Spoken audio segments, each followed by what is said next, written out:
ರಾಜ್ಯ ಸರ್ಕಾರ ಕುರ್ಚಿ ಕದರದ ಅಲ್ಪ ವಿರಾಮದೊಂದಿಗೆ ಮುಂದುವರಿತಾ ಇದೆ. ಇಲ್ಲಿ ಈಗ ಎರಡೂ ಕಡೆಯಿಂದ ಸಿಗ್ತಾ ಇರುವಂತಹ ಒಂದು ಉತ್ತರ ಅಥವಾ ಎಲ್ಲ ಶಾಸಕರ ಬಾಯಿಂದ ಬರ್ತಾ ಇರುವಂತಹ ಒಂದು ಉತ್ತರ, ಹೈಕಮಾಂಡ್ ನಿರ್ಧರಿಸುತ್ತೆ, ಹೈಕಮಾಂಡ್ ನಿರ್ಧರಿಸುತ್ತೆ, ಹೈಕಮಾಂಡ್ ನಿರ್ಧರಿಸುತ್ತೆ. ಇವಿಷ್ಟೇ ಅವರು ಹೇಳ್ತಾ ಇರುತ್ತದೆ. ಆದರೆ ಹೈಕಮಾಂಡ್ ಯಾವಾಗ ನಿರ್ಧರಿಸುತ್ತೆ, ಏನನ್ನ ಅಂತೇಳಿ ನಿರ್ಧರಿಸುತ್ತೆ, ಯಾವ ಆಧಾರದಲ್ಲಿ ನಿರ್ಧರಿಸುತ್ತೆ, ಯಾವ ಸ್ವರೂಪದಲ್ಲಿ ನಿರ್ಧರಿಸುತ್ತೆ, ಇದ್ಯಾವುದಕ್ಕೂ ಕೂಡ ಉತ್ತರಗಳು ಸಿಗ್ತಾ ಇಲ್ಲ. ಹೀಗಾಗಿ ಬಹಳ ಸೈಲೆಂಟ್ ಆಗಿರ್ತಕ್ಕಂಥ ಆಟ ಈಗ ಶುರುವಾಗಿದೆ. ಕುರ್ಚಿಯನ್ನು ಉಳಿಸ್ಕೊಳ್ಳೋದು, ಕುರ್ಚಿಯನ್ನು ಪಡ್ಕೊಳ್ಳೋದು, ಇವೆಲ್ಲದಕ್ಕೂ ಕೂಡ ಕಸರತ್ತುಗಳು ನಡೀತಾ ಇರ್ತವೆ. ಆದರೆ ಅದನ್ನ ಆ ವೇಗ ಏನು ಸಿಕ್ಕಿತ್ತಲ್ಲ ನವೆಂಬರ್ ತಿಂಗಳಲ್ಲಿ, ಆ ವೇಗಕ್ಕೆ ಒಂದು ಬ್ರೇಕ್ ಹಾಕಲಾಗಿದೆ, ಅಲ್ಪ ವಿರಾಮವನ್ನು ಕೊಡಲಾಗಿದೆ. ಬಹಿರಂಗವಾಗಿ ಏನೂ ಕೂಡ ಕಾಣಿಸ್ಕೊಳ್ಳೋದಕ್ಕೆ ಸದ್ಯಕ್ಕೆ ಚಾನ್ಸ್ ಇಲ್ಲ. ಅದು ಇನ್ನೊಂದು 2-3 ತಿಂಗಳು ಕಳೆದ ಮೇಲೆ ಮತ್ತೆ ವಾಪಸ್ ಅದು ಸಂಕ್ರಾಂತಿ ಕಳೆದ ಮೇಲೋ ಅಥವಾ ಯುಗಾದಿ ಬಂದಾಗಲೋ ಅಥವಾ ಬಜೆಟ್ ಅಧಿವೇಶನ ಮುಗಿದಾಗಲೋ, ಬಜೆಟ್ ಅಧಿವೇಶನ ಶುರುವಾಗುವಾಗಲೋ, ಹೀಗೆ ಯಾವುದೋ ಒಂದು ಸಂದರ್ಭದಲ್ಲಿ ಮತ್ತೆ ಅದಕ್ಕೆ ಒಂದು ಜೀವ ಬರುತ್ತೆ, ಬಲ ಬರುತ್ತೆ, ರೆಕ್ಕೆ ಬರುತ್ತೆ, ಪುಕ್ಕಗಳು ಸೇರಿಕೊಳ್ತವೆ, ಹಾರೋದಕ್ಕೆ ಶುರು ಮಾಡುತ್ತೆ. ಹೀಗೆ ಬ್ರೇಕ್ಫಾಸ್ಟ್ ಮೀಟಿಂಗ್ ಬಳಿಕ ಕುರ್ಚಿ ಕದನಕ್ಕೆ ಅಲ್ಪ ವಿರಾಮವನ್ನು ಹಾಕಲಾಗಿತ್ತು. ಬ್ರೇಕ್ಫಾಸ್ಟ್ ಮೀಟಿಂಗ್, 2 ಸುತ್ತಿನ ಬ್ರೇಕ್ಫಾಸ್ಟ್ ಮೀಟಿಂಗ್. ಮೊದಲ ಸುತ್ತಿನ ಬ್ರೇಕ್ಫಾಸ್ಟ್ ಮೀಟಿಂಗ್ ಇಡ್ಲಿ ಸಾಂಬಾರ್ ಜೊತೆಗೆ 2ನೇ ಸುತ್ತಿನ ಬ್ರೇಕ್ಫಾಸ್ಟ್ ಮೀಟಿಂಗ್ ಇಡ್ಲಿ ಮತ್ತು ನಾಟಿ ಕೋಳಿ ಸಾರು ನಡೀತಿದೆ. ಹೀಗೆ 2 ಸುತ್ತಿನ ಬ್ರೇಕ್ಫಾಸ್ಟ್ ಮೀಟಿಂಗ್ ನಡೀತಿದೆ. ಅದಾದ್ಮೇಲೆ ಪವರ್ ಶೇರಿಂಗ್ ಬಗ್ಗೆ ಇನ್ನೂ ಕೂಡ ನಾಯಕರ ನಡುವಿನ ತೆರೆಮರೆಯ ಆಟ ನಿಂತಿಲ್ಲ. ಸಂಪುಟ ಸಹೋದ್ಯೋಗಿಗಳಿಗೆ ಮುಖ್ಯಮಂತ್ರಿ ಸಿದ್ದರಾಮಯ್ಯನವರು ಸಮನ್ವಯತೆಯ ಪಾಠವನ್ನು ಹೇಳೋದಕ್ಕೂ ಕೂಡ ಸಿದ್ಧರಾಗಿದ್ದಾರೆ. ಇವತ್ತು ಸಂಪುಟ ಸಭೆ ಮುಗಿದ ನಂತರ ಆ ಸಮನ್ವಯತೆಯ ಸಭೆಯೂ ಕೂಡ ನಡೆಯುವುದಿದೆ. ಸಮನ್ವಯತೆಯನ್ನು ಸಾಧಿಸುವ ಪ್ರಯತ್ನವನ್ನು ಕೂಡ ಮಾಡ್ತಾರೆ. ಆದರೆ ಯಾವ ಸ್ವರೂಪದಲ್ಲಿ, ಹೇಗೆ ಮಾಡ್ತಾರೆ, ಏನೇನು ಮಾಡ್ತಾರೆ, ಈ ರೀತಿಯಂತ ಅನೇಕ ಪ್ರಶ್ನೆಗಳು ಕೂಡ ಇದ್ದೇ ಇದ್ದಾವೆ, ಕುತೂಹಲ ಇದ್ದೇ ಇದೆ. ಯಾಕಂದರೆ ಇದು ಸರ್ಕಾರವನ್ನು ಬ್ಯಾಲೆನ್ಸ್ ಆಗಿ ತೆಗೆದುಕೊಂಡು ಹೋಗಬೇಕಾಗಿರೋದು ಪೂರ್ಣ ಬಹುಮತದ ಸರ್ಕಾರ ಇದೆ. ಯಾವುದೇ ನಿರ್ಧಾರಗಳನ್ನು, ಗಟ್ಟಿ ನಿರ್ಧಾರಗಳನ್ನು ತೆಗೆದುಕೊಳ್ಳುವಂತಹ ಜನಾದೇಶವನ್ನು ಕರ್ನಾಟಕದ ಜನ ಕಾಂಗ್ರೆಸ್ನವರಿಗೆ ಕೊಟ್ಟಿದ್ದಾರೆ. ಆದರೆ ಸದ್ಯಕ್ಕೆ ಸರ್ಕಾರ ತನ್ನದೇ ಆದಂತಹ ತಲೆಬಿಸಿಯೊಳಗಡೆ ಸಾಗ್ತಾ ಇದೆ. ಇವತ್ತು, ನಾಳೆ, ನಾಡಿದ್ದು ಸಂಕ್ರಾಂತಿಗೆ ಅಥವಾ ಯುಗಾದಿಗೆ ಅಥವಾ ಬಜೆಟ್ ಅಧಿವೇಶನಕ್ಕೆ, ಮಧ್ಯದಲ್ಲಿ ಸ್ಥಳೀಯ ಸಂಸ್ಥೆಗಳ ಚುನಾವಣೆ, ಇನ್ನೊಂದು ಅಧಿವೇಶನ, ಹೀಗೆ ಯಾವುದೋ ಒಂದು ಕಾರಣಗಳನ್ನು ಮುಂದಿಟ್ಟುಕೊಂಡು ಎಷ್ಟು ಸಾಧ್ಯ ಆಗುತ್ತೋ ಅಷ್ಟಕ್ಕೆ ಮುಂದೂಡಿಕೆ ಮಾಡ್ತಾ ಹೋಗುವಂತಹ ಪ್ರಯತ್ನ ಸಾಗ್ತಾ ಇದೆ. ಆ ಪ್ರಯತ್ನದ ಭಾಗವಾಗಿ ನಡೀತಾ ಇರುವಂತಹ ಬೆಳವಣಿಗೆಗಳನ್ನು ಕೂಡ ನಾವು ನೋಡ್ತಾ ಇದ್ವಿ. ಈ ಸೈಲೆಂಟ್ ಗೇಮ್ ಯಾಕೆ, ಯಾವ ಸ್ವರೂಪದಲ್ಲಿದೆ ಅನ್ನೋದನ್ನು ನಿಮಗೆ ವಿವರಿಸ್ತೀನಿ. ಬಹಳ ಮುಖ್ಯವಾಗಿ ಕುರ್ಚಿ ಕದನಕ್ಕೆ ಬ್ರೇಕ್ಫಾಸ್ಟ್ ಮೀಟಿಂಗ್ನಿಂದ ಅಲ್ಪ ವಿರಾಮ ಸಿಕ್ಕಿದೆ. ಸಹಜವಾಗಿದೆ, ಯಾಕೆಂದರೆ ಅಲ್ಲಿವರೆಗೆ ಬಹಳ ಜೋರಾಗಿ ಹೇಳ್ತಾ ಇದ್ರು. ಒಬ್ಬರು ವೇದಿಕೆಯಲ್ಲಿ ನಿಂತುಕೊಂಡು ಹೇಳ್ತಾರೆ, ಮಾತಿನ ಶಕ್ತಿಯೇ ಜಗತ್ತಿನ ಅತಿ ದೊಡ್ಡ ಶಕ್ತಿ, ಈ ರೀತಿಯಾದಂತಹ ಮಾತುಗಳನ್ನು ಕೂಡ ಹೇಳಿದರು. ಮತ್ತು ಟ್ವೀಟ್ಗಳು, ಪೋಸ್ಟ್ಗಳು ಇವೆಲ್ಲವನ್ನು ಕೂಡ ನಾವು ನೋಡಿದ್ವಿ. ಅತ್ತ ಶಾಸಕರುಗಳು ಮಾತು, ಇತ್ತ ಮಂತ್ರಿಗಳ ಮಾತು, ಬೇರೆ ಬೇರೆಯವರು ಬೇರೆ ಬೇರೆ ಧಾಟಿಯಲ್ಲಿ ಮಾತನಾಡಿದ್ದಾರೆ ನವೆಂಬರ್ ತಿಂಗಳಲ್ಲಿ. ಆದರೆ ಯಾವಾಗ ಮುಖ್ಯಮಂತ್ರಿ ಹಾಗೂ ಉಪಮುಖ್ಯಮಂತ್ರಿಯವರು ಕೂತ್ಕೊಂಡು ಬ್ರೇಕ್ಫಾಸ್ಟ್ ಮೀಟಿಂಗ್ ಮಾಡಿ ಅದಾದ ನಂತರ ಬಂದು ಒಂದು ಸುದ್ದಿಗೋಷ್ಠಿಯನ್ನು ನಡೆಸಿದ್ರು, ಅಲ್ಲಿ ನಂತರ ಎಲ್ಲವೂ ಕೂಡ ಸೈಲೆಂಟ್. ಆಲ್ ಇಸ್ ವೆಲ್ ಅಂತೇಳಿ ತೋರಿಸ್ಕೊಡುವಂಥ ಪ್ರಯತ್ನ. ಮೊನ್ನೆ ಬೆಂಗಳೂರಿನಲ್ಲಿ ಸಿಎಂ ಹಾಗೂ ಡಿಸಿಎಂ ಬ್ರೇಕ್ಫಾಸ್ಟ್ ಮೀಟಿಂಗ್ಗಳನ್ನು ಮುಗಿಸಿದ್ರು. ಅದಾದ ನಂತರ ಆಗ್ತಾ ಇರುವಂತಹ ಬೆಳವಣಿಗೆಗಳನ್ನು ನಾವು ಗಮನಿಸ್ತಾ ಇದ್ವಿ. ಯಾಕೆಂದರೆ ರಾಜ್ಯ ರಾಜಕೀಯದಲ್ಲಿ ಇನ್ನೂ ಕೂಡ ಪೂರ್ಣವಾದಂತಹ ಉತ್ತರ ಸಿಕ್ಕಿಲ್ಲ. ಸಿದ್ದರಾಮಯ್ಯನವರೇ ಕಂಟಿನ್ಯೂ ಆಗ್ತಾರಾ, ಮುಂದಿನ 2.5 ವರ್ಷಗಳು ಕೂಡ ಸಿದ್ದರಾಮಯ್ಯನವರೇ ಮುಖ್ಯಮಂತ್ರಿ ಆಗಿರ್ತಾರಾ ಗೊತ್ತಿಲ್ಲ. ಶಿವಕುಮಾರ್ ಅವರು ಮುಖ್ಯಮಂತ್ರಿ ಆಗ್ತಾರಾ ಗೊತ್ತಿಲ್ಲ. ಯಾಕಂದ್ರೆ ಯಾವುದಕ್ಕೂ ಕೂಡ ಸ್ಪಷ್ಟ ಉತ್ತರ ಇದುವರೆಗೂ ಸಿಕ್ಕಿಲ್ಲ. ಹೀಗಾಗಿ ನಿನ್ನೆ ಮಂಗಳೂರಿನಲ್ಲಿ ಸಿಎಂ KCV ಅವರ ನಡುವಿನ ಮೀನೂಟದ ಲಂಚ್ ಮೀಟಿಂಗ್ ಕೂಡ ನಡೆದಿದೆ. ಅಲ್ಲೂ ಕೂಡ ಒಂದಿಷ್ಟು ರಾಜಕೀಯದ ಅಭಿಪ್ರಾಯಗಳ ಚರ್ಚೆಗಳಾಗಿರ್ತವೆ, ಅಥವಾ ಯಾರ ಮನಸ್ಸಲ್ಲಿ ಏನಿದೆ ಅನ್ನುವಂಥದ್ದು ತಿಳ್ಕೊಳ್ಳುವಂತಹ ಪ್ರಯತ್ನಗಳು ನಡೆದಿರ್ತವೆ. ಹೊರತಾಗಿ ಏನು ಯಾವುದೇ ಪರಿಹಾರ ಸೂತ್ರಗಳನ್ನು ಹಿಡಿಯುವಂತಹ ಮೀಟಿಂಗ್ ಆಗಿಲ್ಲ ನಿನ್ನೆ. ಹಾಗಿದ್ರೂ ಕುತೂಹಲಗಳು ಇದ್ದೇ ಇದ್ದಾವೆ. ನಾಯಕರುಗಳ ನಡುವೆ ಆದಂತಹ ಮೀಟಿಂಗ್ ಆದಂತಹ ಕಾರಣಕ್ಕಾಗಿ ರಾತ್ರಿ ಬೆಂಗಳೂರಿನಲ್ಲಿ ಸತೀಶ್ ಜಾರಕಿಹೊಳಿ ಅವರ ಮನೆಯಲ್ಲಿ ಮತ್ತೆ ಡಿನ್ನರ್ ಸಭೆಯನ್ನು ಸೇರಿದ್ದಾರೆ. ಅದು ಬಹಳ ಇಂಟ್ರೆಸ್ಟಿಂಗ್ ಆಗಿರುವಂಥದ್ದು. ಸತೀಶ್ ಜಾರಕಿಹೊಳಿ ಅವರು ಬೆಂಗಳೂರಿನಲ್ಲಿ ಇದ್ದಾಗಲೆಲ್ಲ ಡಿನ್ನರ್ ಮೀಟಿಂಗ್ ಆಗ್ತಾ ಇದೆಯೋ ಅಥವಾ ಡಿನ್ನರ್ ಮೀಟಿಂಗನ್ನು ಉದ್ದೇಶಪೂರ್ವಕವಾಗಿ ಕರೀತಾ ಇದ್ದಾರೋ, ಏನಿದರ ಲೆಕ್ಕಾಚಾರ, ಯಾವ ಸ್ವರೂಪದ್ದು ಗೊತ್ತಿಲ್ಲ. ಆದರೆ ಮಂತ್ರಿಗಳು ಸೇರಿ ಒಬ್ಬರ ಮನೆಯಲ್ಲಿ ಕೂತ್ಕೊಂಡು ಊಟ ಮಾಡಬಾರ್ದು ಅಂತೇಳಿ ಅಲ್ಲ.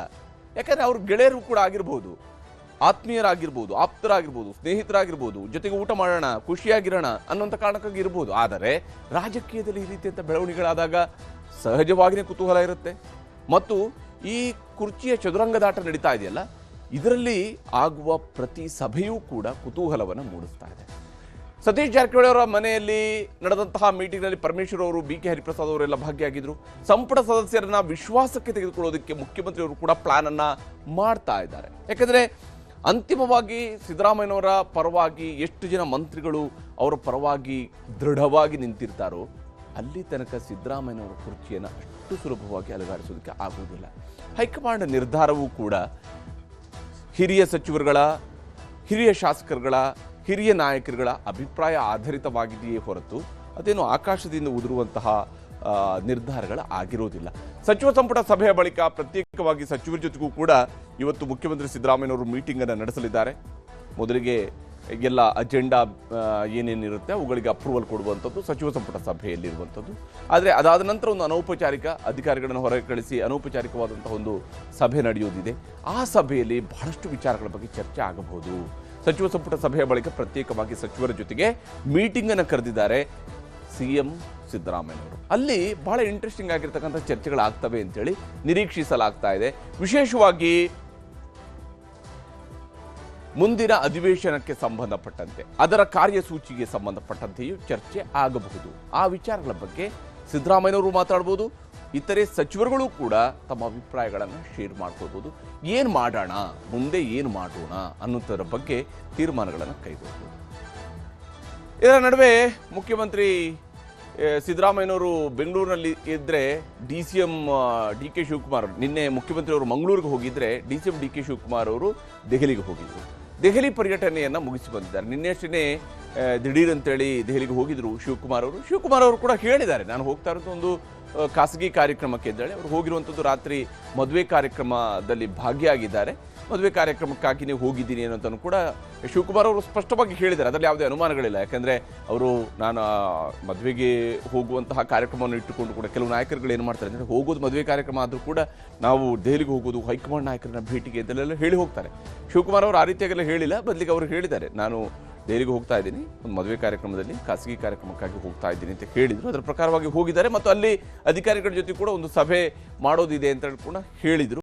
ಯಾಕೆಂದರೆ ನಾಡಿದ್ದೊಂದು ಸಭೆಯನ್ನು ಕರೆದಿದ್ರು ಅವರು, ಎಲ್ಲ ಸಂಸದರುಗಳ ಒಂದು ಸಭೆಯನ್ನು ಕರೆದಿದ್ರು, ಎಲ್ಲ ಪಕ್ಷಗಳ ಸಂಸದರನ್ನು ಕರೆದಿದ್ರು. ಆದರೆ ಸಂಸದರು ನಾವು ಬರುವುದಿಲ್ಲ ಅಂತ ಹೇಳುವಂಥ ಅಭಿಪ್ರಾಯ BJPಯವರ ಕಡೆಯಿಂದ ಬಂದಿದೆ. ಡಿಸೆಂಬರ್ 14ಕ್ಕೆ ದೆಹಲಿಯಲ್ಲಿ ವೋಟ್ ಚೋರಿ ಹೋರಾಟಕ್ಕೂ ಕೂಡ ಅವರು ಸಿದ್ಧತೆಯನ್ನು ಮಾಡ್ಕೊಳ್ತಾ ಇದ್ದಾರೆ. ದೆಹಲಿಗೆ ರಾಜ್ಯದ ನಾಯಕರುಗಳನ್ನು, ಮುಖಂಡರುಗಳನ್ನು, ಕಾರ್ಯಕರ್ತರುಗಳನ್ನು ಕರ್ಕೊಂಡು ಹೋಗಬೇಕು. ಹಾಗೆ ದೊಡ್ಡ ಸಂಖ್ಯೆಯಲ್ಲಿ ದೆಹಲಿಗೆ ಹೋದಾಗ ಅಲ್ಲಿ ಬರುವಂತಹ ಎಲ್ಲ ನಾಯಕರುಗಳಿಗೆ ಅಥವಾ ಕಾರ್ಯಕರ್ತರುಗಳಿಗೆ ದೆಹಲಿಯಲ್ಲಿ ಉಳ್ಕೊಳ್ಳೋದಕ್ಕೆ ಬೇಕಾದಂಥ ವ್ಯವಸ್ಥೆ ಇರ್ಬೋದು, ಪ್ರತಿಯೊಂದು ವ್ಯವಸ್ಥೆನ ಅಚ್ಚುಕಟ್ಟಾಗಿ ನಿಭಾಯಿಸಬೇಕಾಗತ್ತೆ. ಈ ಕಾರಣಕ್ಕಾಗಿಯೂ ಕೂಡ ಸಿದ್ಧತೆಗಳನ್ನು ಶಿವಕುಮಾರ್ ಅವರು ಮಾಡ್ತಾ ಇದ್ದಾರೆ. ಮತ್ತೆ ಡಿಸೆಂಬರ್ 14ಕ್ಕೆ ದೆಹಲಿಗೆ ಹೋಗ್ತೀನಿ ಅಂತೇಳಿ DK ಶಿವಕುಮಾರ್ ಅವರು ಹೇಳ್ಕೊಂಡಿದ್ದಾರೆ. ನಾನು ಮತ್ತೆ ಡಿಸೆಂಬರ್ 14ಕ್ಕೆ ದೆಹಲಿಗೆ ಹೋಗ್ತೀನಿ ಅಂತ ಹೇಳ್ಕೊಂಡು ಆ ಸಂದರ್ಭದಲ್ಲಿ ಅವರು ಹೈಕಮಾಂಡ್ ನಾಯಕರುಗಳನ್ನು ಭೇಟಿಯಾಗುವಂತಹ ನಿರೀಕ್ಷೆಯೂ ಕೂಡ ಇಟ್ಟುಕೊಳ್ಳಲಾಗಿದೆ. ಸಿದ್ದರಾಮಯ್ಯನವರು ಮತ್ತು ಶಿವಕುಮಾರ್ ಅವರು ಇಬ್ಬರೂ ಕೂಡ ಹೈಕಮಾಂಡ್ ನಾಯಕರುಗಳನ್ನು ಡಿಸೆಂಬರ್ 14ಕ್ಕೆ ದೆಹಲಿಗೆ ಹೋದಾಗ ಮೀಟ್ ಮಾಡಬಹುದು ಅಂತೇಳಿ. ಪವರ್ ಶೇರಿಂಗ್ ವಿಚಾರದಲ್ಲಿ ಸದ್ಯಕ್ಕೆ DCM ಮೌನಕ್ಕೆ ಶರಣಾಗಿದ್ದಾರೆ. ಯಾಕಂದರೆ ಅವರು ಕೂಡ ಸೈಲೆಂಟ್ ಆಗಿದ್ದಾರೆ. ತಿಂಡಿ ತಿಂದಾಗಿದೆ, ಇಬ್ಬರು ಮಾತುಕತೆ ಆಗಿದೆ, ಎಲ್ಲ ಜವಾಬ್ದಾರಿಗಳನ್ನು ಹೈಕಮಾಂಡ್ಗೆ ವರ್ಗಾಯಿಸಿ ಆಗಿದೆ. ಹೈಕಮಾಂಡ್ಗೆ ಒಮ್ಮೆ ಜವಾಬ್ದಾರಿ ವರ್ಗಾಯಿಸಿದ ಮೇಲೆ ಕನಿಷ್ಠ ಹೈಕಮಾಂಡ್ಗೆ ಈ ಅಧಿಕಾರವನ್ನು ವರ್ಗಾಯಿಸಿದ ಮೇಲೆ ಕನಿಷ್ಠ 2 ರಿಂದ 3 ತಿಂಗಳ ಕಾಲ ಸೈಲೆಂಟ್ ಆಗಿರಬೇಕಾಗತ್ತೆ. ಇದು ಕಾಂಗ್ರೆಸ್ನವರು ಅಳವಡಿಸ್ಕೊಂಡು ಬಂದಿರತಕ್ಕಂಥ ಒಂದು ನಿಯಮ ಅಥವಾ ಅದೊಂದು ರೀತಿಯಾದಂತಹ ಅವರ ಅಲಿಖಿತ ಶಾಸನದ ರೀತಿಯಲ್ಲಿರುವಂಥದ್ದು. ಕಾಂಗ್ರೆಸ್ ನಾಯಕರುಗಳ ವರ್ತನೆ ಆ ರೀತಿಯಾಗಿರುತ್ತೆ. ಆ ಪ್ರಕಾರವಾಗಿದೆ. ಶಿವಕುಮಾರ್ ಅವರು ಸದ್ಯಕ್ಕೆ ಪವರ್ ಶೇರಿಂಗ್ ವಿಚಾರದಲ್ಲಿ ಮೌನ. ಮೊನ್ನೆ ಹೇಳ್ತಾ ಇದ್ರೇನು, world power is the world power, ಮಾತಿನ ಶಕ್ತಿಯೇ ಜಗತ್ತಿನ ಅತಿ ದೊಡ್ಡ ಶಕ್ತಿ ಅಂತ ಹೇಳ್ತಾ ಇದ್ರು. ಆದರೆ ಈಗ ಆ ಮಾತನ್ನು ಕೂಡ ಸ್ವಲ್ಪ ಸೈಲೆಂಟ್ ಆಗಿ ಇಟ್ಕೊಂಡಿದ್ದಾರೆ ಅವರು ಈ ವಿಚಾರಕ್ಕೆ, ಪವರ್ ಶೇರಿಂಗ್ ವಿಚಾರಕ್ಕೆ ಸಂಬಂಧಪಟ್ಟಂತೆ. ಶಿವಕುಮಾರ್ ಅವರು ದೆಹಲಿಗೆ ಹೋಗಿ ಬಂದ ಮೇಲೆ ಏನು ಹೇಳಿದ್ದಾರೆ ಅನ್ನೋದು ನಿಮ್ಗೆ ತೋರಿಸ್ತೀನಿ. ನಾನು ಒಂದು ಖಾಸಗಿ ಮದುವೆ ಕಾರ್ಯಕ್ರಮಕ್ಕೆ ಹೋಗಬೇಕಾಯಿತು. ಎರಡನೇದು 14ನೇ ತಾರೀಕು ಸುಮಾರು ನಾವು ಪ್ರತಿ ಜಿಲ್ಲೆಯಿಂದ 300 ಜನ ಕಾರ್ಯಕರ್ತದ ಲೀಡರ್ಸ್ನ ಕರ್ಕೊಂಡು ಹೋಗ್ತಾ ಇದ್ದೀವಿ. ಅವ್ರಿಗೆ ಅಕಾಮಿಡೇಷನ್ ಏನು ಮಾಡಬೇಕು ಅನ್ನೋದು ನಾನು ಟ್ರೈನಲ್ಲಿ ಬರೋರಿಗೆ ಮಾಡಿಕೊಡ್ತೀವಿ. ಅದಕ್ಕೆ ಜಾಗಗಳಿಗೆ ನೋಡಿ ಅವ್ರಿಗೆ ಜವಾಬ್ದಾರಿ ಫಿಕ್ಸ್ ಮಾಡಬೇಕಾಯಿತು. ಮದುವೆ ಆದಮೇಲೆ ಮೀಟಿಂಗ್ ಮಾಡ್ಬಿಟ್ಟು ಬಂದಿದ್ದೀನಿ.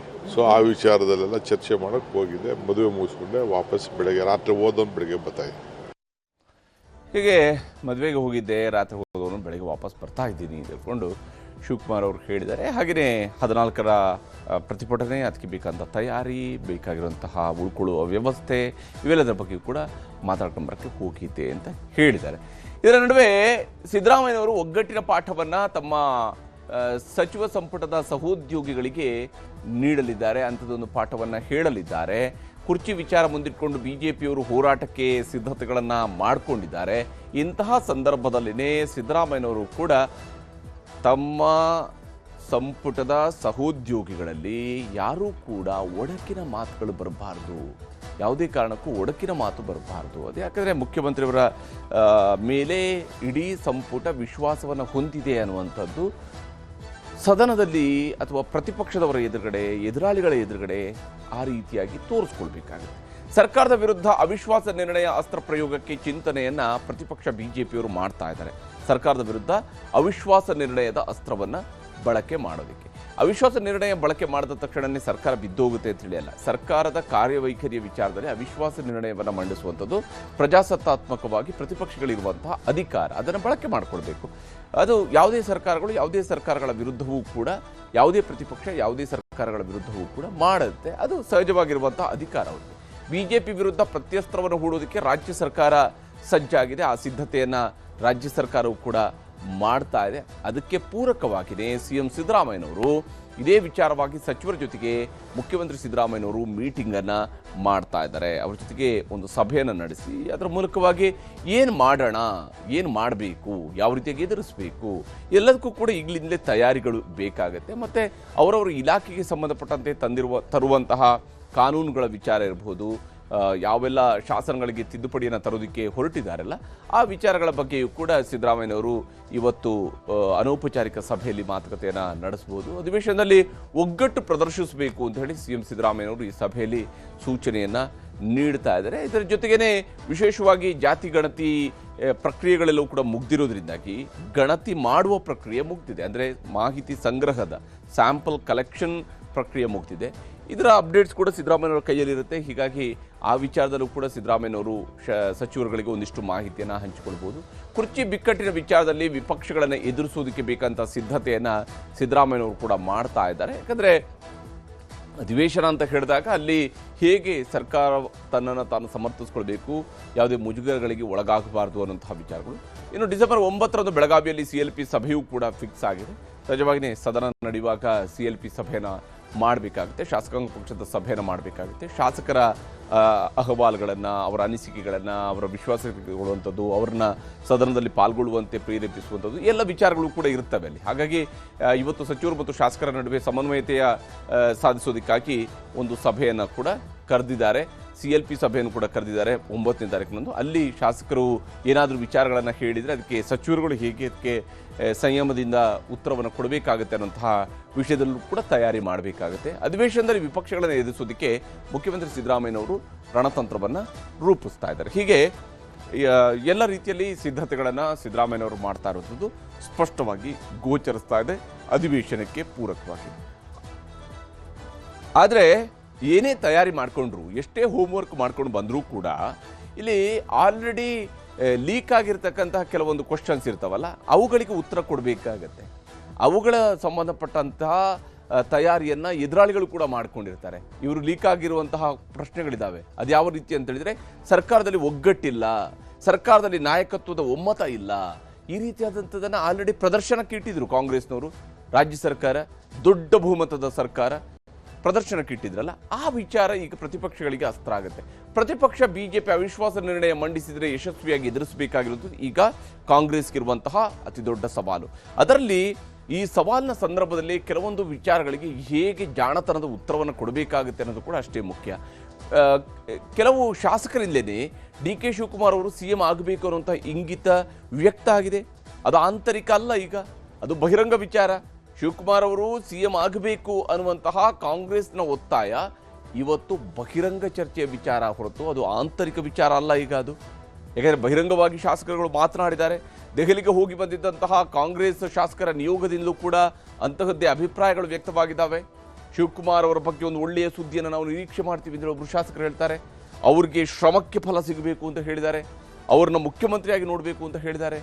ಈ ರೀತಿಯಂಥ ಅಭಿಪ್ರಾಯಗಳು ಶಾಸಕರಿಗಿಂದಲೇ ವ್ಯಕ್ತವಾಗಿದೆ.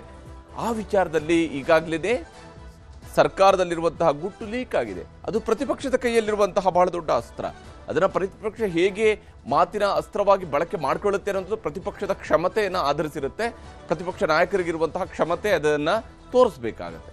ಸಿದ್ದರಾಮಯ್ಯನವರ ಸಂಪುಟದ ಸಚಿವರೇ ಸಿಎಂ ಬದಲಾವಣೆಗಾಗಿ ಹೈಕಮಾಂಡ್ ಭೇಟಿ ಮಾಡಿದಂಥ ಆರೋಪವೂ ಕೂಡ ಇದೆ. ಒಬ್ಬರು ಸಚಿವರೇ ಹೋಗಿದ್ದಾರೆ. ಹಾಗಾದರೆ ಒಬ್ಬ ಸಚಿವರಿಗೇನೆ, ಸಂಪುಟದಲ್ಲಿರುವ ಒಬ್ಬ ಸಚಿವರಿಗೇನೆ ಅವರ ಮುಖ್ಯಮಂತ್ರಿ ಮೇಲೆ ವಿಶ್ವಾಸ ಇಲ್ಲ ಅಂತ ಹೇಳಿಯಾದರೆ ಆ ಸರ್ಕಾರದ ಮೇಲೆ ಯಾರಿಗೆ ವಿಶ್ವಾಸ ಇದೆ ಅನ್ನುವಂಥ ಪ್ರಶ್ನೆ ಬಂದೇ ಬರುತ್ತೆ. ಒಬ್ಬ ಸಚಿವರೇ ಹೋಗಿ ಇಲ್ಲ ನಮ್ಮ ಈ ಮುಖ್ಯಮಂತ್ರಿ ಬೇಡ, ನಮ್ಗೆ ಈ ಮುಖ್ಯಮಂತ್ರಿಯನ್ನು ಕೊಡಿ ಅಂತ ಕೇಳೋದುವಂತಹ ಪರಿಸ್ಥಿತಿ ನಿರ್ಮಾಣ ಆಯಿತು ಅಂತ ಹೇಳಿ ಆದರೆ ಆ ಸರ್ಕಾರದಲ್ಲಿ ಆ ಶಾಸಕಾಂಗ ಪಕ್ಷದ ನಾಯಕನ ಮೇಲೆ ಅಥವಾ ಆ ಸಚಿವ ಸಂಪುಟದ ನಾಯಕರ ಮೇಲೆ ವಿಶ್ವಾಸ ಉಳ್ಕೊಂಡಿಲ್ಲ ಅಂತ ಹೇಳುವಂಥ ಅರ್ಥ ಬರುತ್ತೆ. ಹೀಗಾಗಿ ಇದೇ ವಿಚಾರವನ್ನು ಮುಂದಿಟ್ಕೊಂಡು ಸರ್ಕಾರವನ್ನು ಹಣಿಯೋದಕ್ಕೆ ಬಿಜೆಪಿ ನಾಯಕರು ಪ್ರಯತ್ನವನ್ನು ಮಾಡಬಹುದು. ನಾನಾಗಲೇ ಹೇಳ್ದಂಗೆ ಬಿಜೆಪಿ ನಾಯಕರು ಹೇಗೆಲ್ಲ ಮಾತನಾಡ್ತಾರೆ ಅನ್ನೋಂಥ ಆಧಾರದ ಮೇಲೆ ಇರುತ್ತೆ ಸರ್ಕಾರವನ್ನು ಇಕ್ಕಟ್ಟಿಗೆ ಸಿಲುಕಿಸುವಂಥದ್ದು ಅವರ ಮಾತಿನ ವೈಖರಿಯನ್ನು ಆಧರಿಸಿರುತ್ತೆ. ಶಿವಕುಮಾರ್ ಸಿಎಂ ಆಗಬೇಕೆಂದು ಶಾಸಕರು ನೀಡಿರುವ ಹೇಳಿಕೆಗಳನ್ನು ಬಳಕೆ ಮಾಡಿಕೊಳ್ಬೋದು. ಬಹಳಷ್ಟು ಹೇಳಿಕೆಗಳಿದ್ದಾವೆ, ಅದನ್ನು ಬಳಕೆ ಮಾಡ್ಕೊಳ್ಬೋದು. ಅವರು ಹೇಳಿರುವಂತಹ ಮಾತುಗಳನ್ನು ಬಳಕೆ ಮಾಡ್ಬೋದು. ಏನೇನೆಲ್ಲ ಡೈಲಾಗ್ಗಳನ್ನು ಹೊಡೆದಿದ್ದಾರಲ್ಲ ಅವುಗಳನ್ನು ಬಳಕೆ ಮಾಡ್ಕೊಳ್ಬೋದು. ಇವೆಲ್ಲವೂ ಕೂಡ ಒಂದು ವೇಳೆ ಅವಿಶ್ವಾಸ ನಿರ್ಣಯವನ್ನು ಮಂಡಿಸಿದರೆ ಇವೆಲ್ಲವೂ ಕೂಡ ಬಹಳ ಪ್ರಮುಖ ಅಸ್ತ್ರ ಆಗುತ್ತೆ ಪ್ರತಿಪಕ್ಷಕ್ಕೆ, ಸರ್ಕಾರವನ್ನು ಮುಜುಗರಕ್ಕೆ ಈಡು ಮಾಡೋದಕ್ಕೆ, ಆ ಮೂಲಕ ಒಂದು ಜನಾಭಿಪ್ರಾಯವನ್ನು ರೂಪಿಸುವಂತೆ ನೋಡ್ಕೊಳ್ಳೋದಕ್ಕೆ. ನುಡಿದಂತೆ ನಡೀಬೇಕು ಅನ್ನುವಂಥ ವಿಚಾರದ ಬಗ್ಗೆಯೂ ಕೂಡ ಕೆಣಕಬಹುದು. ಯಾಕಂದರೆ ಅದನ್ನು ಹೇಳಿದಂಥವ್ರು ಒಬ್ಬರು ಮಾಜಿ ಸಂಸದರು ಅವರು ಹೇಳಿದ್ದಾರೆ, ನುಡಿದಂತೆ ನಡಿಬೇಕು. ಸಿದ್ದರಾಮಯ್ಯನವರು ನುಡಿದಂತೆ ನಡೆಯುವ ನಾಯಕ, ನುಡಿದಂತೆ ನಡೀತಾರೆ, ಅವರು ನುಡಿದಂತೆ ನಡಿಬೇಕಾಗುತ್ತೆ ಅನ್ನುವಂತಹ ವಿಚಾರಗಳಿದಾವಲ್ಲ, ಇದು ಬಹಳ ಪ್ರಮುಖವಾದಂತಹ ಚರ್ಚೆಯ ವಿಚಾರ ಆಗುತ್ತೆ. ಹಾಗೆಯೇ ಕೊಟ್ಟ ಮಾತಿನ ಶಕ್ತಿಯೇ ಜಗತ್ತಿನ ಅತಿದೊಡ್ಡ ಶಕ್ತಿ. ಈ ಹೇಳಿಕೆಯನ್ನು ಖುದ್ದು ಉಪಮುಖ್ಯಮಂತ್ರಿಗಳು ಕೊಟ್ಟಿದ್ದಾರೆ. ಯಾವುದದು ಕೊಟ್ಟ ಮಾತು, ಅದರ ಶಕ್ತಿ ಎಂಥದ್ದು ಅಂತ ಗೊತ್ತಾಗಬೇಕು ಅಂತ ಹೇಳಿದ್ರೆ ಕೊಟ್ಟ ಮಾತು ಎಂಥದ್ದು ಅಂತ ಗೊತ್ತಾಗಬೇಕು. ಹೀಗಾಗಿ ಅದನ್ನು ಕೇಳಬಹುದು, ಕೆಣಕಬಹುದು, ಆ ಮೂಲಕ ಪ್ರಚೋದಿಸ್ಬೋದು. ಸರ್ಕಾರದಿಂದ ಅಂಥದ್ದೊಂದು ಉತ್ತರ ಬರಲಿ ಅಂತ ಹೇಳಿ, ಅದಕ್ಕೆ ಪೂರಕವಾದಂಥ ಉತ್ತರ ಸಿಗಲಿ ಅಂತ ಹೇಳಿ ಪ್ರಚೋದಿಸ್ಬೋದು. ಆ ಕೆಲಸವನ್ನು ಹೇಗೆ ಪ್ರತಿಪಕ್ಷ ಯಶಸ್ವಿಯಾಗಿ ಮಾಡುತ್ತೆ ನೋಡಬೇಕು. ಮಾತಿನ ಬಗ್ಗೆ ಸಿಎಂ ಸಿದ್ದರಾಮಯ್ಯನವರು ಮಾಡಿರುವಂತಹ ಪೋಸ್ಟ್ ಬಗ್ಗೆಯೂ ಕೂಡ ಕುಟುಕುವಂತಹ ಅವಕಾಶ ಸಿಗುತ್ತೆ. ಯಾಕಂದರೆ ಸಿದ್ದರಾಮಯ್ಯನವರು ಕೂಡ ಹೇಳಿದ್ದಾರೆ, ನಾನು ಕರ್ನಾಟಕದ ಜನರಿಗೆ ಕೊಟ್ಟಿರುವಂತಹ ಭರವಸೆಯೇ ನಮಗೆ ಜಗತ್ತಿನ ಅತಿ ದೊಡ್ಡ ಶಕ್ತಿ ಅಂತೇಳಿ, ಅದೇ ನಮಗೆ ದೊಡ್ಡ ಪವರ್ ಅಂತೇಳಿ ಅವರು ಹೇಳ್ಕೊಂಡಿದ್ದಾರೆ. ಹೀಗಾಗಿ ಈ ಎಲ್ಲ ವಿಚಾರಗಳು ಕೂಡ ಈ ಬಾರಿಯ ಸದನದಲ್ಲಿ ಬಹಳ ಹೈಲೈಟ್ ಆಗುತ್ತೆ. ಬಹಿರಂಗವಾಗಿ ನಡೆದಿರುವ ಗುದ್ದಾಟದ ಬಗ್ಗೆ ಸರ್ಕಾರ ಹೇಗೆ ಸ್ಪಷ್ಟನೆ ಕೊಡುತ್ತೆ, ಯಾವ ಸ್ವರೂಪದಲ್ಲಿ ಕೊಡುತ್ತೆ. ಮುಖ್ಯಮಂತ್ರಿಯವರು ಸದನದಲ್ಲಿ ನಿಂತುಕೊಂಡು ಇಲ್ಲ ನಾನು ಎಲ್ಲಿವರೆಗೆ ಮುಖ್ಯಮಂತ್ರಿ ಅಂತ ಹೇಳಿದ್ರೆ ಹೈಕಮಾಂಡ್ ಹೇಳೋವರೆಗೆ ಮಾತ್ರ ಮುಖ್ಯಮಂತ್ರಿ ಅಂತ ಹೇಳೋದಕ್ಕೆ ಸಾಧ್ಯ ಆಗತ್ತಾ? ಸದನದ ಒಳಗಡೆ ಅದು ಕಷ್ಟ. ಹಾಗಿರುವಾಗ ಸದನದ ಒಳಗಡೆ ಸಿದ್ದರಾಮಯ್ಯನವರಿಂದ ಸ್ಪಷ್ಟವಾದಂಥ ಉತ್ತರವನ್ನು ಪಡ್ಕೊಳ್ಳುವಂತಹ ಪ್ರಯತ್ನವನ್ನು ಪ್ರತಿಪಕ್ಷವರು ಹೇಗೆ ಮಾಡ್ತಾರೆ ಅಂತ ಹೇಳಿ, ಬಿಜೆಪಿಯಲ್ಲಿದ್ದಂತಹ ಭಿನ್ನಮತಗಳನ್ನು ಮಾತ್ರ ಮುಂದಿಟ್ಟುಕೊಂಡು ಕೌಂಟರ್ ಕೊಡ್ತಾರಾ? ಯಾಕಂದರೆ ನೀವು ಕೂಡ ರೆಸಾರ್ಟ್ ಪಾಲಿಟಿಕ್ಸ್ ಮಾಡಿದ್ರಿ, ನೀವು ಕೂಡ ಹೋಟೆಲ್ಗಳಲ್ಲಿ ಹೋಗಿ ಕುಳಿತುಕೊಂಡಿದ್ರಿ, ನೀವು ಕೂಡ ಅಧಿಕಾರ ಬದಲಾವಣೆಗೆ ಬೇಕಾಗಿ ಹಿಂಗೆಲ್ಲ ಮಾಡಿದ್ರಿ ಅಂತ ಹೇಳ್ಕೊಂಡು ಕೂತ್ಕೊಂಡ್ರೆ ಸಾಕ, ಅಥವಾ ತಾವು ಈಗ ಮಾಡ್ತಿರೋದು ಏನು ಅನ್ನೋದ್ರ ಬಗ್ಗೆ ಉತ್ತರವನ್ನು ಕೊಡ್ತಾರಾ? ಈ ಪ್ರಶ್ನೆಗಳಿದ್ದಾವೆ, ಈ ಕುತೂಹಲಗಳಿದ್ದಾವೆ. ಇವು ಸರ್ಕಾರಕ್ಕಿರುವಂಥ ಸವಾಲುಗಳು. ಸರ್ಕಾರ ಇದನ್ನು ಹೇಗೆ ಎದುರಿಸುತ್ತೆ? ಯಾಕಂದರೆ ಅವರು ಈ ವಿಚಾರದಲ್ಲಿ ಮಾತಿನ ಮಂಟಪದಲ್ಲಿ ಬಹಳ ತೀವ್ರವಾದ ಅಥವಾ ತೀಕ್ಷ್ಣವಾದಂತಹ ವಾಗ್ಬಾಣಗಳನ್ನು ಪ್ರಯೋಗಿಸಬಹುದು. ಅದಕ್ಕೆ ಬೇಕಾಗಿರುವಂಥ ಘಟಾನುಘಟಿ ನಾಯಕರುಗಳು ಕಾಂಗ್ರೆಸ್ನಲ್ಲಿ ಕೂಡ ಇದ್ದಾರೆ. ಅವ್ರಿಗೆ ಹೇಗೆ ಹೇಳ್ತಾರೆ ಅಂತ ನೋಡಬೇಕಾಗತ್ತೆ. ಈ ವಿಚಾರದಲ್ಲಿ ಕಾಂಗ್ರೆಸ್ ನಾಯಕರುಗಳು ಏನು ಹೇಳಿದ್ದಾರೆ ಅನ್ನೋದು ನಿಮ್ಗೆ ತೋರಿಸ್ತೀನಿ. ಮಾಡೋದು, ಜೊತೆಯಲ್ಲಿ ಓಡಾಡೋದು, ಮತ್ತು ನಾವು ಜೊತೆಯಲ್ಲಿ ಟ್ರಾವೆಲ್ ಮಾಡೋದು, ಅದೇ ಒಂದು ಆತಂಕ ಸೃಷ್ಟಿ ಮಾಡೋದಾದರೆ ಭಾರತೀಯ ಜನತಾ ಪಾರ್ಟಿಗೆ ಇನ್ನೂ ಜಾಸ್ತಿ ಮಾಡ್ತೀವಿ. ಬಿಜೆಪಿ ಅವ್ರಿಗೇನು ಆತಂಕ ಇಲ್ಲ ಸರ್, ಕಾಂಗ್ರೆಸ್ ಅವ್ರಿಗೆ ಸ್ವಲ್ಪ ಆತಂಕ. ನಾನು ಅದಕ್ಕೆ ಕೇಳಿದ್ದು ಅವರಿಗೆ. ನಾನು ಅವ್ರಿಗೆ ಯಾಕೆ ಕೇಳಿದೆ ಅಂದರೆ, ಯಾರು ಸ್ಪೆಸಿಫಿಕ್ ಆಗಿ ಹೇಳಿದ್ರೆ ಅವ್ರಿಗೆ ಉತ್ತರ ಕೊಡೋಣ. ಅಧಿವೇಶನ ಸಿದ್ಧತೆ ಬಗ್ಗೆ ಸಚಿವರು ಸಭೆ ಕರೆದಿದ್ದಾರೆ ಸರ್, ಇವತ್ತು ಸಿಎಂ ಕರೆದಿದ್ದಾರ? ನನ್ನನ್ನೇನು ಕರೆದಿಲ್ಲ ಅಲ್ಲ, ನಮ್ಮನ್ನೇನು ನನಗಿನ್ನೂ ಮಾಹಿತಿಗಳು ಬಂದಿಲ್ಲ. ಏನಾದ್ರು ಕ್ಯಾಬಿನೆಟ್ಟಲ್ಲಿ ಏನಾದ್ರು ಹೇಳ್ಬೋದು.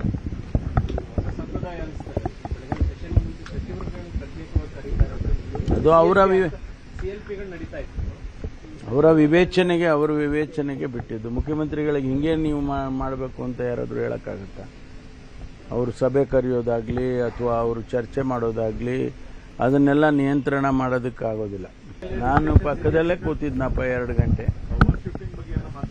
ಯಾವುದು ರಾಜಕೀಯದ ಬಗ್ಗೆ ನಾವು ಮಾತಾಡಲೇ ಇಲ್ಲ. ಗೊಂದಲ ಇಲ್ಲ ಅಂದ್ರೆ ಈಗ ಆಚೆ ಕಡೆ ಜನ ಏನೋ ಜೈಕಾರ ಹಾಕೋದಕ್ಕೆ ಏನು ತಡೆ ಮಾಡೋಕ್ಕಾಗುತ್ತೆ. ನಾನು ನಿನ್ನೆನೂ ಹೇಳಿದೆ, ನಾನು ಒಬ್ಬೊಬ್ಬ ಲೀಡ್ರಿಗೆ ಒಂದೊಂದು ಅಷ್ಟು ಜನ ಅಭಿಮಾನಿಗಳಿರ್ತಾರೆ. ಅವರು ಸ್ವಾಭಾವಿಕವಾಗಿ ಆ ಲೀಡ್ರು ಮುಖ್ಯಮಂತ್ರಿ ಆಗಬೇಕು ಅಥವಾ ಇನ್ನೊಂದು ಸಚಿವರಾಗಬೇಕು, ಇನ್ನೊಂದು ಆಗಬೇಕು ಅಂತ ಹೇಳಿ ಅವರು ಜೈಕಾರ ಹಾಕ್ತಾ ಇರ್ತಾರೆ ಹೋದಾಗ ಬಂದಾಗೆಲ್ಲ. ಅದನ್ನು ತಪ್ಪು ಅಂತ ಹೇಳೋಕ್ಕಾಗೋದಿಲ್ಲ. ಒಳ್ಳೇದಲ್ವಾ? ಜೈಕಾರ ಇರಬೇಕಾ? ಪರ್ಮನೆಂಟಾಗಿ ಜೈಕಾರ ಇರೋಕ್ಕೆ ಸಾಧ್ಯ ಇಲ್ಲ, ನಿಂತೋಗುತ್ತೆ ಅದು. ನಾಯಕತ್ವ ಬದಲಾವಣೆ ಬಗ್ಗೆ BJPಯವರು ಅವಿಶ್ವಾಸ ನಿರ್ಣಯ ಮಂಡಿಸ್ತಾರೆ ಅಂತ ಸುದ್ದಿ ಅಲ್ವಾ? ಎಷ್ಟು ಜನ ಇದ್ದಾರೆ ಅವರು? ಇರೋದೇ 60-65 ಜನ ಇದ್ದಾರೆ ಅಷ್ಟೇ. ಅವರು ನಾವು 140 ಜನ ಇದ್ದೀವಿ. ಆಮೇಲೆ ನಮ್ಮಲ್ಲಿ ಎಲ್ಲ ಸಣ್ಣ ಪುಟ್ಟ ಲೋಪದೋಷಗಳಿತ್ತು, ಇಲ್ಲ ಅಂತೇನಿಲ್ಲ, ಅದೆಲ್ಲ ಕೂಡ ಸರಿ ಮಾಡ್ಕೊಂಡಿದ್ದೀವಿ. ಆದರೆ BJPಯಲ್ಲಿ ಇದ್ದಷ್ಟು ಗುಂಪು ರಾಜಕೀಯ ನಮ್ಮಲ್ಲಿಲ್ಲ. ನಿಮ್ಗೆ ಯಾಕೆ ಬ್ರೇಕ್ಫಾಸ್ಟ್ ಮಾಡೋದು ತೊಂದರೆ? ಸಿದ್ದರಾಮಯ್ಯ ಅವರು ಮತ್ತೆ DK ಶಿವಕುಮಾರ್ ಅವರು ರಾಮ ಲಕ್ಷ್ಮಣ್ ಅಂತ ಇದ್ದಾರೆ. ಆದರೆ BJPಯವ್ರಿಗೆ ಯಾಕೆ ತೊಂದರೆ? ನಮ್ಮಲ್ಲಿ ಸಣ್ಣ ಪುಟ್ಟ ಭಿನ್ನಾಭಿಪ್ರಾಯ ಇರ್ಬೋದು, ಆದರೆ ಅದನ್ನ ಸರಿ ಮಾಡಲಿಕ್ಕೆ ಪಕ್ಷದ ವರಿಷ್ಠ ಹೈಕಮಾಂಡ್ ಇದ್ದಾರೆ. ಅದರಿಂದ BJPಯವರು ನಿಮ್ಮ ಕರ್ತವ್ಯಗಳನ್ನು ನೀವು ಮಾಡಿ, ಮೋಸ್ಟಲ್ಲಿ ಕಲ್ಲು ಹುಡುಕಂತ ಕೆಲಸ BJP ಮಾಡಬೇಡಿ. ಮುಖ್ಯಮಂತ್ರಿಗಳು ಈಗಾಗಲೇ ವರಿಷ್ಠ ಒಂದು ಅನುಮತಿಯನ್ನು ಕೂಡ ಪಡೆದಿದ್ದಾರಂತೆ. ಅವರೇ ಹೇಳಿದಾರಲ್ಲ ಮಾಡಬೇಕು ಅಂತ. ಬಹುತೇಕ ಈ ಅಧಿವೇಶನ ನಂತರ ಸಚಿವ ಸಂಪುಟ ಆಗ್ತದೆ. ಯಾರನ್ನ ಮಂತ್ರಿ ಮಾಡಿದ್ರೆ ಯೋಗ್ಯ, ಪಕ್ಷಕ್ಕೆ ಶಕ್ತಿ ತುಂಬಬಹುದು, ಶಕ್ತಿ ತಂದಂತವರು ಮುಂದೆ 28 ಚುನಾವಣೆಯಲ್ಲಿ ಬೇಕಾಗತ್ತಲ್ಲ, ಒಂದು ಶಕ್ತಿಯುತವಾದ ಎಲ್ಲರೂ ಬೇಕಲ್ಲ ಅದಕ್ಕೆ ಕಟ್ಟೋದಕ್ಕೆ. ಆ ನಿಟ್ಟಿನಲ್ಲಿ ನಮ್ಮ ಬೇಡಿಕೆ ಇದೆ, ಅದನ್ನು ಪರಿಗಣಿಸಿದ್ದಾರೆ. ವಿಶ್ವಾಸ ಕೂಡ ಇದೆ, ನನಗೆ ಈ ಸಾರಿ ಅವಕಾಶ ಖಂಡಿತವಾಗಿ ಸಿಗುತ್ತೆ. ಹೀಗೆ ಸದ್ಯಕ್ಕೆ ಸರ್ಕಾರದಲ್ಲಿ ಇರುವಂತಹವರು ತಮ್ಮದೇ ಆದಂತಹ ಲೆಕ್ಕಾಚಾರಗಳಲ್ಲಿ ತಮ್ಮದೇ ಆದಂತಹ ವಿಶ್ವಾಸವನ್ನು ಹೊಂದಿದ್ದಾರೆ. ಶಾಸಕರುಗಳಿಗೆ ಮುಖ್ಯಮಂತ್ರಿಯವರು ಕೊಟ್ಟಿರುವಂತಹ ಸಚಿವ ಸಂಪುಟ ಪುನರಚನೆ ಆಗುತ್ತೆ ಅನ್ನುವಂತಹ ಭರವಸೆ ಇದೆ. ಮಂತ್ರಿಗಳಿಗೆ ಈಗ ಹೈಕಮಾಂಡ್ ಹೇಳೋ ತನಕ ಇನ್ನೇನು ಇಲ್ಲಿ ಆಗ್ಲಿಕ್ಕಿಲ್ಲ, ಸದ್ಯಕ್ಕೆ ಯಾವುದೇ ಸಂಪುಟ ಪುನರಚನೆಯೂ ಆಗ್ಲಿಕ್ಕಿಲ್ಲ ಅನ್ನುವಂತಹ ವಿಶ್ವಾಸ ಇದೆ. ಈಗ ಎಲ್ಲರೂ ಅವರವ್ರದ್ದೇ ವಿಶ್ವಾಸದಲ್ಲಿ ಬದುಕ್ತಾ ಇದ್ದಾರೆ. ಆದರೆ ಅಂತಿಮವಾಗಿ ಜನರಿಗೆ ವಿಶ್ವಾಸವನ್ನು ತುಂಬಿಸಬೇಕಾಗುತ್ತೆ. ನಾವು ಒಂದು ಒಳ್ಳೆಯ ಆಡಳಿತವನ್ನು ಕೊಡ್ತಾ ಇದ್ವಿ, ನಿಮ್ಮ ಆಶೋತ್ತರಗಳಿಗೆ ಸ್ಪಂದಿಸ್ತಾ ಇದ್ದೀವಿ ಅನ್ನೋಂಥದ್ದು ಸರ್ಕಾರ ಕೊಡಬೇಕಾಗಿರುವಂಥ ಬಹಳ ದೊಡ್ಡ ವಿಶ್ವಾಸ ಆಗಬೇಕಾಗಿರುವಂಥದ್ದು. ಏನೇ ಪವರ್ ಗೇಮ್ಗಳು, ಏನೇ ಸೈಲೆಂಟ್ ಗೇಮ್ಗಳು ನಡೆದರೂ ಕೂಡ ಅಂತಿಮವಾಗಿ ಜನರ ಎದುರುಗಡೆ ಸರ್ಕಾರ ಉತ್ತರದಾಯಿ ಆಗಬೇಕಾಗುತ್ತೆ. ಎರಡನೇ ಸುದ್ದಿ